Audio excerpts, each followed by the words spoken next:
Pernah nggak sih lagi asik-asiknya mabar, lagi war, tiba-tiba semuanya nge-freeze, satu squad kena lag berjamaah. Padahal wifi di tempat nongkrong udah yang paling kencang. Nah, di sini kita bakal bongkar tuntas apa sih biang kerok sebenarnya dari masalah yang bikin emosi ini? Ini nih, pertanyaan keramat para gamers. Udah bayar paket internet mahal, speednya katanya ratusan Mbps, tapi giliran 5 orang connect bareng buat main game, kok pingnya malah merah semua? Kenapa ya bisa gitu? Oke, dengerin baik-baik ya. Mitos yang paling sering kita dengar itu kan makin kenceng internet, makin lancar main game. Ternyata itu salah besar. Musuh utama kalian itu seringkali bukan provider internetnya, tapi justru si kota kecil yang sering kita anggap remeh, router. Yuk kita masuk lebih dalam. Kita harus berhenti deh nyalahin angka Mbps doang dan mulai lihat ke akar masalah yang sebenarnya.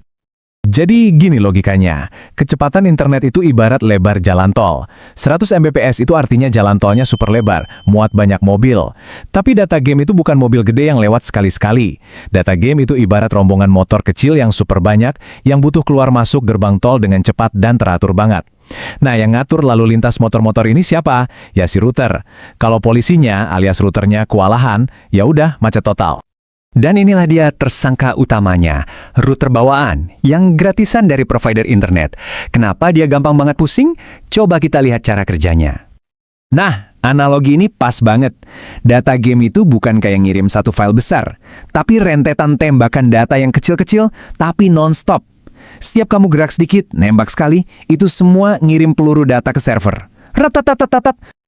Sekarang, coba bayangin, bukan cuma satu, tapi ada 5 senapan mesin yang nembakin data ke router yang sama di waktu yang bersamaan. Prosesor atau CPU di dalam router bawaan itu speknya standar banget. Dia nggak dirancang buat nanganin serangan data sebrutal ini. Dia langsung pusing 7 keliling coba ngatur antrian data, mana yang harus diproses duluan. Terus, apa yang terjadi kalau routernya udah pusing? Nah, muncullah istilah packet loss. Gampangnya, beberapa peluru data tadi ada yang jatuh di jalan, nggak nyampe ke server game. Di layar kita, ini yang bikin karakter kita diam aja, nge-freeze, tahu-tahu udah mati aja. Frustrasi banget kan? Dan biasanya ini kejadian ke semua orang di tim.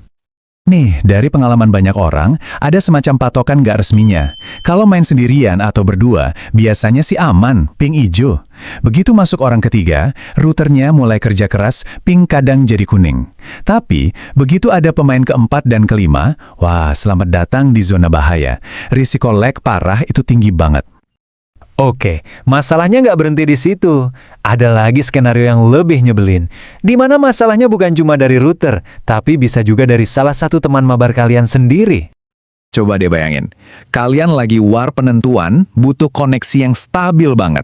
Tapi ternyata, musuh dalam selimutnya itu HP teman di sebelah kalian. Bukan karena dia sengaja, tapi karena ada aktivitas siluman di latar belakang HP-nya. Nah, ini perbedaannya. Kalau ideal, semua jatah bandwidth itu fokus buat game. Tapi di skenario kedua, HP salah satu teman tiba-tiba ngedownload update aplikasi. Atau WhatsApp-nya lagi otomatis nge-backup foto dan video. Aktivitas ini nyedot bandwidth kayak vampir, bikin 4 pemain lainnya jadi kekeringan data. Hasilnya, udah deh, bisa ditebak. Seketika itu juga, ping semua pemain langsung loncat ke angka 200-an. Merah semua, patah-patah, dan momen war yang harusnya menang jadi hancur berantakan. Oke, cukup pusing-pusingnya. Kita udah tahu masalahnya di mana. Sekarang, bagian yang paling penting. Gimana solusinya? Tenang, ada beberapa ritual wajib yang bisa kalian lakuin bareng-bareng, biar mabar satu squad lancar jaya. Ini dia, 3 jurus anti-lag berjamaah. 1, dan ini yang paling ngaruh. Jangan pakai wifi langsung dari modem bawaan. Investasi sedikit, beli router tambahan. Biarin modem bawaan fokus nerima internet, dan router baru ini fokus nyebarin wifi. Kedua, posisi duduk itu ngaruh. Jangan misah-misah di pojokan. Coba deh duduk ngelingkar dekat router. Dan ketiga, ini soal disiplin tim. Sebelum main, semua wajib tutup aplikasi lain. TikTok, YouTube, dan matiin auto-update. Wajib. Jadi kesimpulan paling sederhananya ya ini. Kalau kalian masih nekat pakai modem bawaan, dia bakal ngap-ngapan kalau digempur 5 orang sekaligus.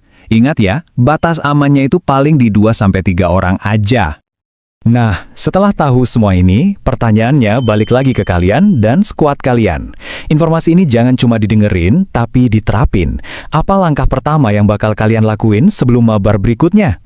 Coba deh share pembahasan ini ke teman satu skuad biar semuanya paham dan gak saling salah-salahan lagi.